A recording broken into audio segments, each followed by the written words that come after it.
सभी का स्वागत। कल थी नाग पंचमी, तो कल तो आपके बीच नहीं आ पाई। आज सबको हार्दिक शुभकामनाएं देती हूँ और उम्मीद करती हूँ कि कल का त्यौहार आप सबके लिए अच्छा ही रहा होगा। और नाग पंचमी को लेकर बहुत सारी किंवदंतियाँ हैं और बहुत सारी प्रथाएं हैं जो आज तक जिंदा रखा है और हम लोगों ने ही जिंदा रखा है। लंबे समय से चली आ रही है नाग पंचमी और लोग इस दिन, आप सबको पता है, नागों की पूजा करते हैं, भगवान शिव की आराधना करते हैं, विष्णु भगवान को प्रसन्न करने के लिए व्रत भी रखा जाता है।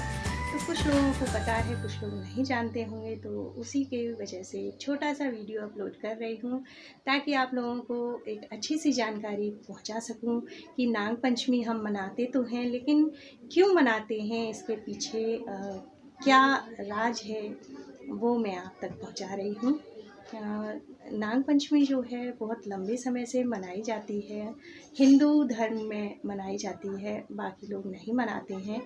तो कल के दिन नाग देवता की पूजा की जाती है। कुछ लोग मिट्टी से स्थापित करते हैं, यानी मिट्टी से मूर्ति बनाते हैं नागों की। कुछ लोग दीवार पर गेरू और गोबर को मिला करके नागों को रखते हैं, नागों की शेप में आकृतियाँ बनाते हैं और उसकी कच्चे दूध से पूजा करते हैं, या फिर अक्षत और हल्दी और कुमकुम और पुष्प चढ़ा करके इसकी पूजा की जाती है। यानी अलग अलग जगहों पर अलग अलग तरीके से नाग देवता की पूजा की जाती है, लेकिन सबका इंटेंशन एक ही होता है कि नाग देवता प्रसन्न होकर हमें सुख समृद्धि देंगे और हमारे जीवन में कभी भी कष्ट नहीं आने देंगे। तो इसी से संबंधित कुछ कथाएं प्रचलित हैं, जिसमें से 2 कथाएं आपको आज मैं सुनाऊंगी। मैंने भी कहीं से सुनी है तो सोचा आप तक पहुंचा दूं, आपके बीच शेयर कर दूं। तो एक तो कल के दिन जो जातक या व्यक्ति जिसको काल सर्प दोष लगा होता है, वो व्रत रखता है। और काल सर्प दोष जो है वो क्या होता है आपको बताती हूँ। राहु और केतु के बीच में आपके सभी जब नक्षत्र या ग्रह आ जाते हैं तो उस जातक पर कहा जाता है कि इस पर काल सर्प दोष है, और ये दोष जो होता है वो व्यक्ति को कभी भी तरक्की नहीं करने देता और उसका जो स्वास्थ्य है वो निरंतर गिरा हुआ रहता है। तो कल के दिन जो भी नाग देवता की पूजा करते हैं तो ऐसा माना जाता है कि काल सर्प दोष जो है वो हट जाता है उस जातक से। पहली बात तो ये। और भी कथाएं प्रचलित हैं, जिसमें से एक कथा जो है वो भविष्य पुराण के अनुसार है। यानी भविष्य पुराण के अनुसार जब समुद्र मंथन किया जा रहा था, तो उस समय जो नाग की माता थी, उन्होंने नागों को कुछ करने की आज्ञा दी थी और उन्होंने उस समय अपनी माता की आज्ञा की अवहेलना कर दी थी, यानी कि उनकी आज्ञा का पालन नहीं किया था, जिससे क्रोधित होकर नागों की माता ने उनको शाप दिया था कि वो राजा जन्मेजय के यहाँ जब यज्ञ होगा तो उसमें जल करके सभी नाग जो हैं वो भस्म हो जाएंगे। और ये बात सुनकर, ऐसा शाप सुनकर के सारे नाग जो थे वो डर गए थे और डरते डरते भगवान ब्रह्मा के पास पहुँचे। तो ब्रह्मा जी ने एक उपाय सुझाया था कि अगर सभी महात्मा जरत्कारु थे तो उनके यहाँ जाएं और उनसे प्रार्थना करें कि जब भी उनका पुत्र जो है, आस्तिक नाम उसका होगा, भविष्य में उत्पन्न होगा, वही तुम्हें इस शाप से मुक्ति दिलाएगा और जो राजा जन्मेजय के यहाँ यज्ञ होगा उसमें जलने से बचा पाएगा।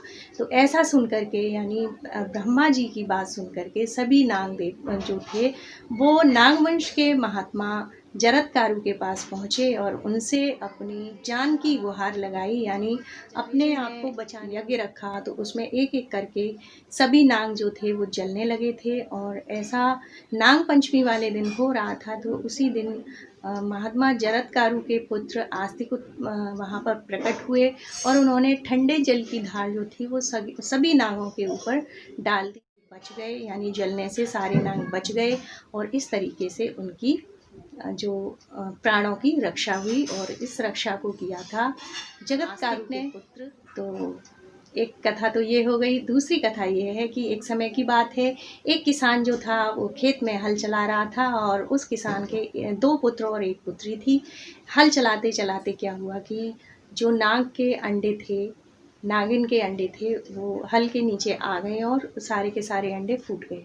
नागिन जब खेत में आई और उसने देखा कि उसके अंडे जो हैं वो फूटे पड़े हुए हैं, तो वो तुरंत समझ गई कि ये किसान का काम है, और वो किसान के घर जा कर के उसके दोनों पुत्रों को डस आई, और दोनों ही पुत्र जो थे उसके मर गई। उसके बाद उसकी पुत्री को डसने के लिए पहुंची, लेकिन पुत्री उस समय वहाँ पर नहीं थी।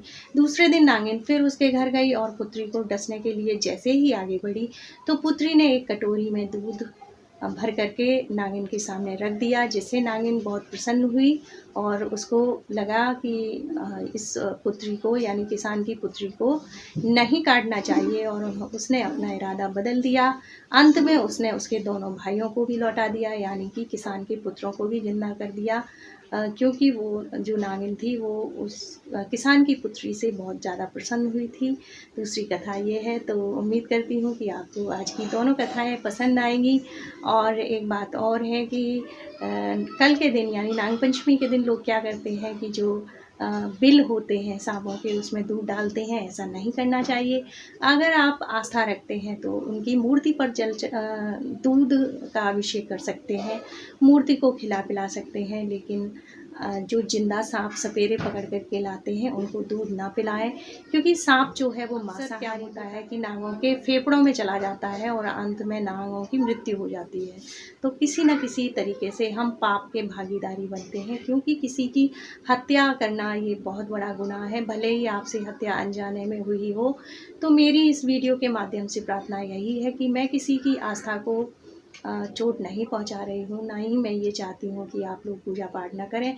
मैंने खुद कल पूजा की थी, और लेकिन जिंदा नागों को कभी भी दूध नहीं पिलाना चाहिए। उनके जो नागों के बिल होते हैं उसमें तो नाग तुरंत बिल में से निकल के आएंगे और गुस्से में आपको काट भी सकते हैं।